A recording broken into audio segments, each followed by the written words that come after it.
bakristo bavandimwe aho muherereye hose turabashuhuje muri iki gitondo tunejejwe n'Imana kuko tubonye umwanya wo kugaruka kugira ngo tuganire namwe ijambo ry'Imana nk'uko bisanzwe akaba ari Pasiteri Theoneste Murihano uje kugira ngo tuganire ku ijambo Imana ashyize ku mutima wanjye, ariko ndabanza gusuhuza inshuti zacu ziri mu Rwanda mu ntara enye zigize u Rwanda: Uburasirazuba, Amajyepfo, Amajyaruguru ndetse n'Uburengerazuba.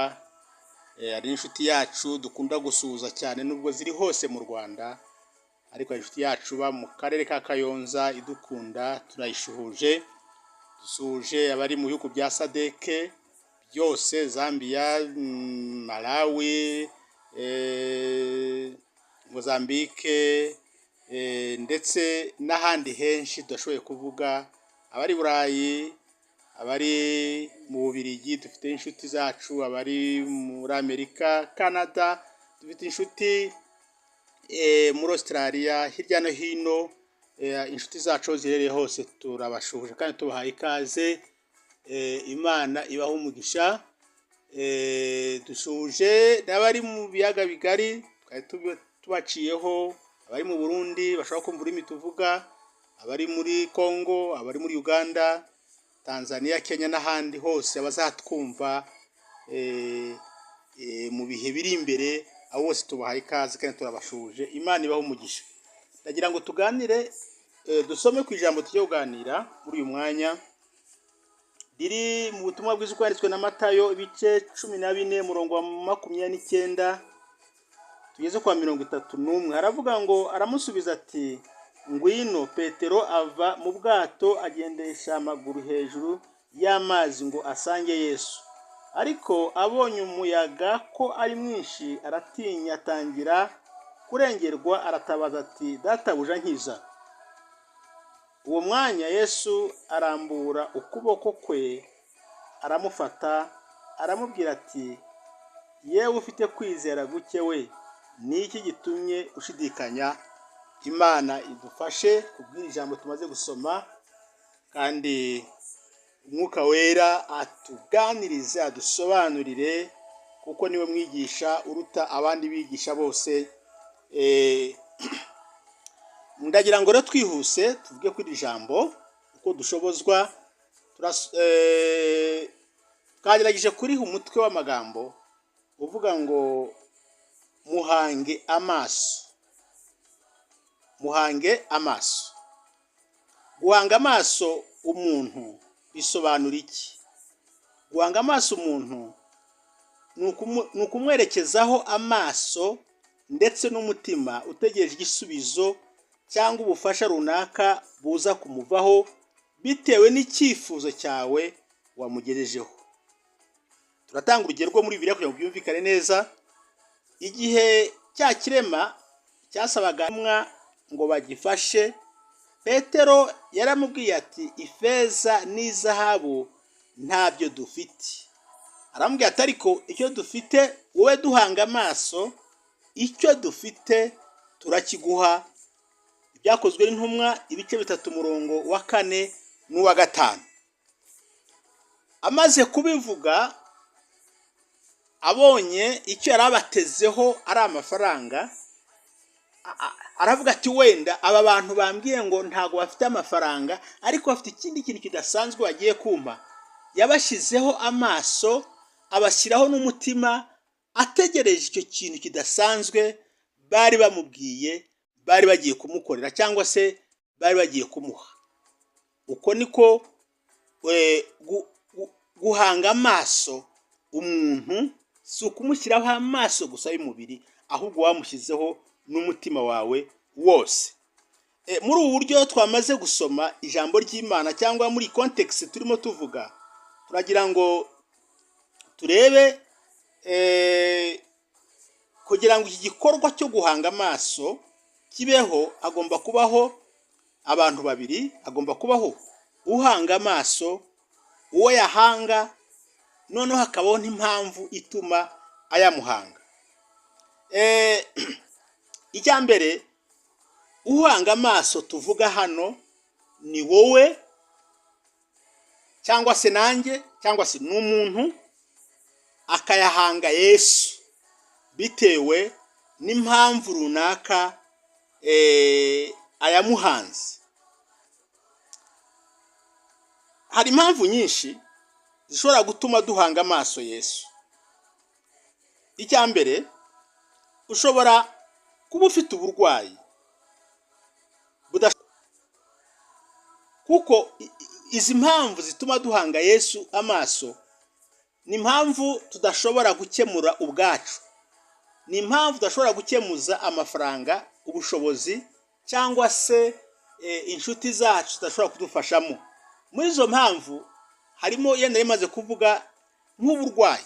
Ushobora kugira indwara udashobora muganga wese uwo ari we wese adashobora kukuvura, bigatuma abaganga bavuga bati ntacyo dushobora kugufasha.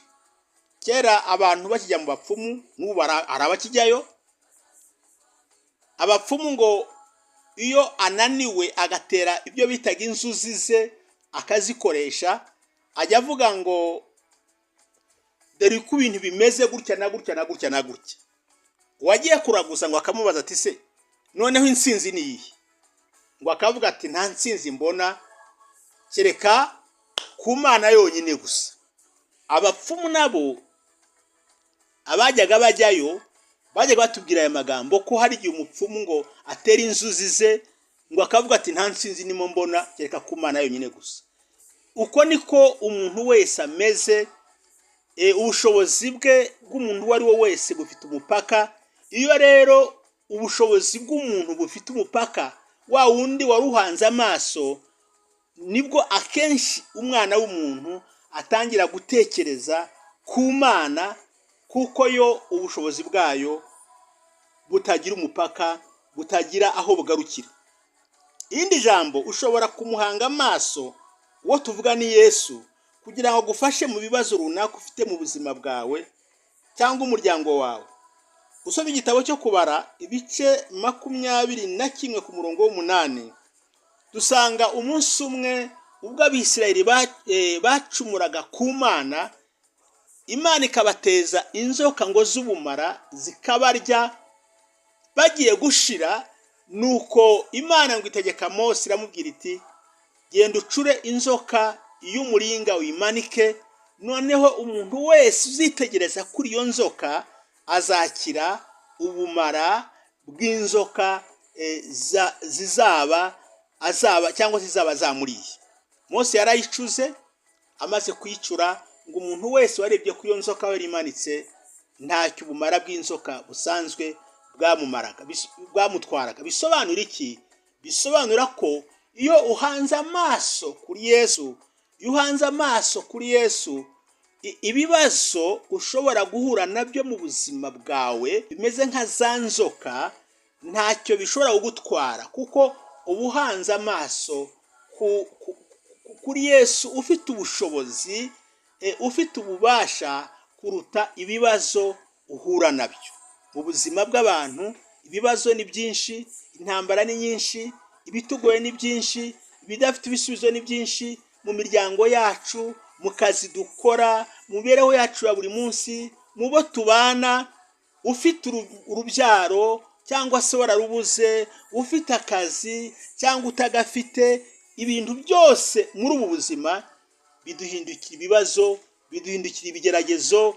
Ufite imigisha utayifite, ufite ingorane, ibintu byose dufite uko tubaho, ubuzima bwacu ubwabwo ni intambara. Nkuko Yobu nawe yavuze ngo umuntu wese uvutse abafashe ameze nk'ufashe igihe mu ntambara, ngo n'iminsi ye ngo ayimara asa n'ukora ibihembo. Aho rero ugomba guhanga amaso kuri Yesu ku manywa na nijoro. N'ijambo rikurikiraho biravuga ngo ushobora kumuhanga amaso ngo akurinde ibyago cyangwa akaga kose ushobora guhura nako mu buzima bwa buri munsi. Ntabwo ari ibyatugezeho gusa cyangwa ibyo twahuye nabyo, ariko ushobora no kumuhanga amaso kugira ngo akurinde mu buzima bwawe, ibyo ushobora guhura na.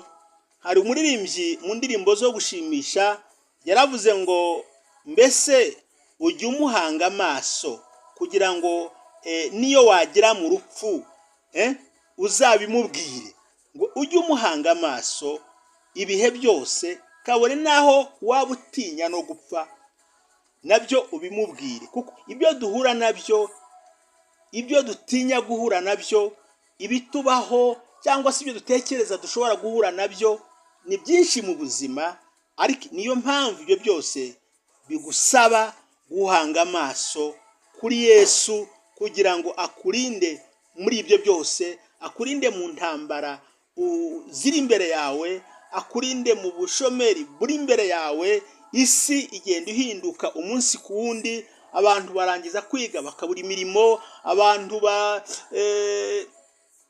Bibiliya avuga ngo minsi imperuka wazumvikana ngo intambara n'impuha z'intambara. Ibyo byose ni ibintu biza nk'imvura byikubita ku mwana w'umuntu, bigatuma umwana w'umuntu atinya. Ufite akazi abavuga ati ejo bazanyirukana, utagafite avuga ati bizagenda gute.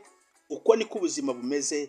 Niyo mpamvu tugomba guhanga amaso kuri Yesu, kuko biravuga ngo niwe banze ryo kwizerwa, niwe wenyine udahinduka, n'imbaraga ku buzima bwacu, ku mibereho yacu ya buri munsi, niwe wenyine ubasha kuturinda. Ijambo rikurikiraho biravuga ngo ushobora no kumuhanga amaso ngo agusohoreze ibyo yakubwiye. Erega burya abantu bose bafite uburyo bizeramo kandi banasengamo butandukanye, ariko hari n'abizera ko Imana ijya itanga amasezerano kandi ikanayasohoza, mu gihe hariho n'abandi bavuga bati ibyo ngibyo Imana ntivuga, yavuze kera. Tugomba gukurikira no kwizera ibyanditswe gusa, nta bindi, ni ibyo nyine.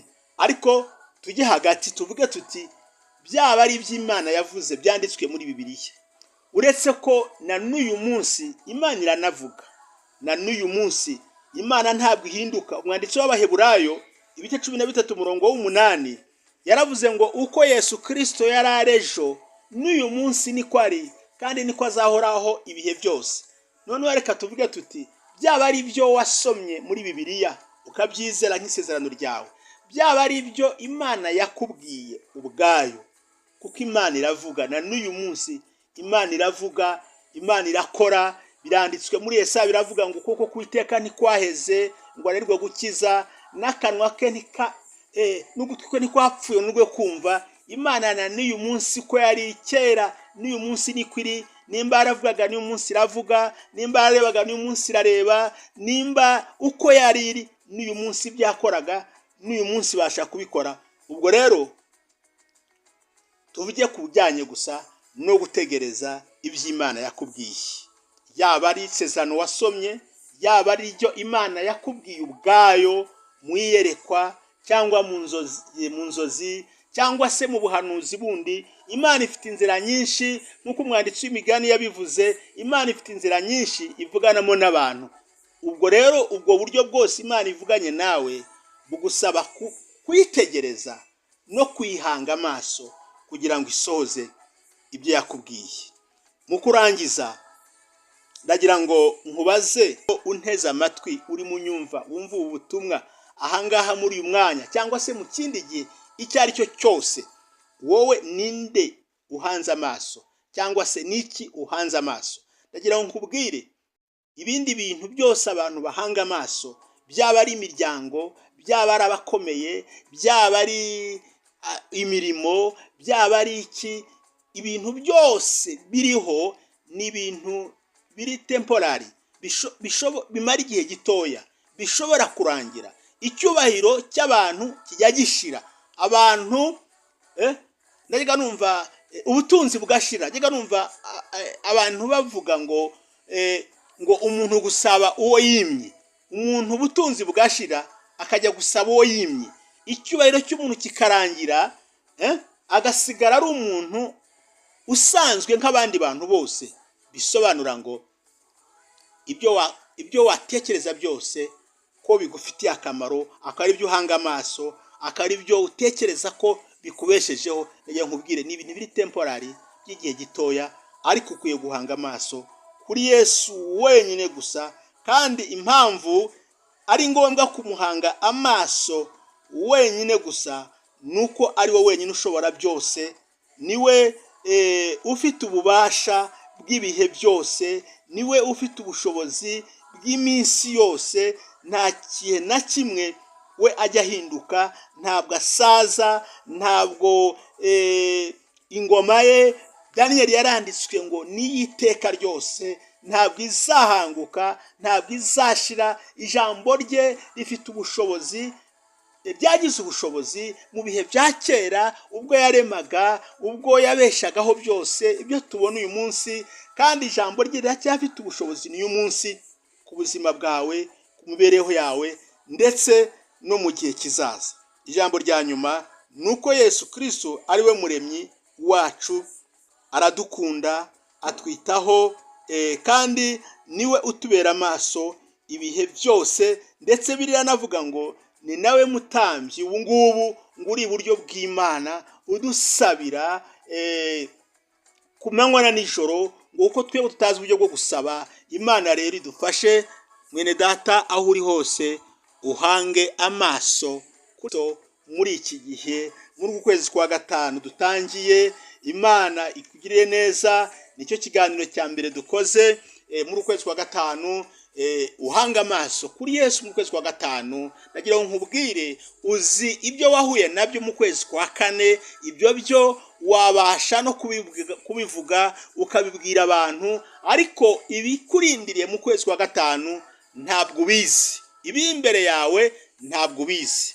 Niyo mpamvu ukwiriye guhanga amaso kuri Yesu kugira ngo abashe kukurinda, abashe kukubera byose, abashe kukubera umucyo. Bibiliya avuga ngo niwe, ngo ijambo ryawe, niko Dawidi yanditse muri Zaburi, ngo ijambo ryawe ngo naribitse mu mutima wawe kugira ngo rimbere umucyo w'ibirenge byanjye. Yesu uramukeneye kumuhanga amaso ngo akubere umucyo waho ukandagira, waho werekeza w'ubuzima bwawe bwa buri munsi.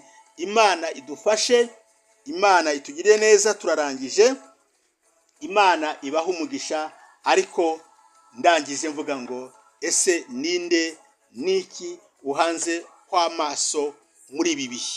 Ibintu byose birashira, ibintu byose birasaza, ibintu byose birarangira, ariko Yesu wenyine niwe wenyine uhoraho, niwe ufite ubushobozi n'ububasha ku bihe byose, ku bintu byose, ku mbaraga zose. Bibiliya avuga ngo yahawe ubutware, ngo ari mu ijuru, mu isi, ndetse no munsi y'isi, ngo kugira ngo amavi yose y'abakomeye amupfukamire, amavi yose y'aboroheje n'indimi zose ngo zature ko ari umwami. Uwo ni wo wenyine gusa ufite ubwo bubasha. Niryo zina birivuga ngo ryahawe abantu gukirizwamo, niryo zina riri hejuru y'amazina yose. Umuhanga amaso mu bibazo byawe, by'umuryango wawe, mu bibazo ibyo utinya nabyo, mu bikugoye, mu biguteye ubwoba. Umuhanga amaso, kandi nawe ntazaguhemukira, nawe ntazagutenguha. Imana ikugirire neza. Reka dusenga Imana. Wowe unyumvishije, wumvishije ubutumwa kandi ukumva umwuka wera hari ikintu avuganye nawe ku mutima wawe, ntabwo nguhata, ariko wowe ubwawe nimba wumva hari ikintu umwuka wera avuganye nawe, hari aho wari uhanze amaso gusa ukibwira ko ariho uzavana ubufasha gusa, ndagira ngo nkubwire, Dawidi yaranditse muri Zaburi ziwe, aravuga ngo mbese nduburira amaso yanjye hehe? Ngo ni ku misozi. Ngo ese ni he? Aravuga ati kereka ko Uwiteka wenyine gusa waremye ijuru n'isi. Dawidi yari afite aho yashyira amaso ye, yari umwami ufite ingabo, ufite ubutunzi, ufite icyubahiro, ariko aravuga ati ni he handi nashyira amaso kereka ku Mana, ku muremyi w'isi n'ijuru? Nawe yihanga amaso. Reka dusenga Imana. Mana yacu, turagushima muri iki gitondo, cyangwa se muri uyu mwanya, kuko wumvishe, uduhaye umwanya, uduhaye uburyo bwo kugira ngo tuvuge ijambo ryawe. turasengera abantu bose baryumvishije n'abazaryumva mu bihe bya kera, ko ijambo ryawe ni rizima kandi rihoraho ibihe byose, kugira ngo ubashoboze kuguhanga amaso, bavana amaso ku by'isi bishira, bavanga amaso ku cyubahiro cyabo, bavana amaso ku bindi bintu bidahoraho, ahubwo bagushyireho amaso, kuko ari wowe ufite imbaraga, kuko ari wowe ufite ubushobozi, ni wowe ubasha kurinda ubugingo n'umubiri byose ukabirinda, kuko ufite ubutware kuri byose kandi ari wowe waturemye. Urakoze rero, abarwayi bakize, abafite ibibazo n'intambara n'ingorane mu miryango yabo, turabasengera Uwiteka, kuko ari cyo waduhamagariye kugira ngo dusengere abantu bose, kandi ubahumurize ababuze ababo, abatakaje imirimo, abatinya urupfu, abatinya intambara, abatinya ubukene, abatinya akaga kariko kose. Turabasengera abantu bose, turashyira amaboko yawe kugira ngo ubarememo imitima mizima, imitima ifite ibyiringiro, imitima ibona gutabarwa, kandi imitima ikwizera. Urakoze kubyumvishije kandi ubikoze, tubyambaje Imana mu izina rya Yesu, amen. Imana ibahe umugisha.